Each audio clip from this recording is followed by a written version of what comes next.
Kabar kurang sedap datang dari Dodi Hardianto, gitaris Kangen Band.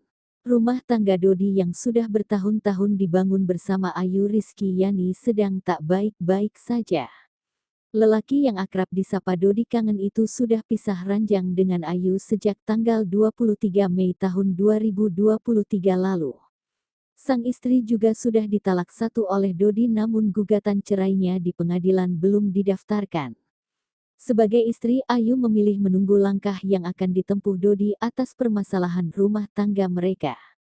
Sejauh yang ia tahu, Dodi belum mengajukan permohonan talak cerai ke pengadilan. Ayu sendiri tidak mengetahui alasan Dodi belum mengajukan permohonan talak cerai ke pengadilan. Menurutnya, kesibukan yang membuat sang suami belum melakukan langkah itu. Sebagai pihak yang ditalak, Ayu tak ingin menjadi pihak yang menggugat cerai Dodi Kangen Band ke pengadilan. Ia justru membiarkan Dodi yang mengurusnya.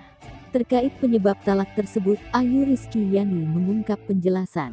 Menurutnya perbedaan visi, misi dan komitmen dalam rumah tangga menjadi alasan keduanya kini memutuskan berpisah. Diketahui Dodi Kangen Band dan Ayu Rizky Yani menikah pada tahun 2007. Keduanya melakukan kawin lari lantaran tidak mendapat restu dari pihak keluarga. Dari hasil pernikahannya, mereka memiliki 3 orang anak, diantaranya Satura Ega Bintang, Hayana Bintang Naswa, Azizan Han Bintang.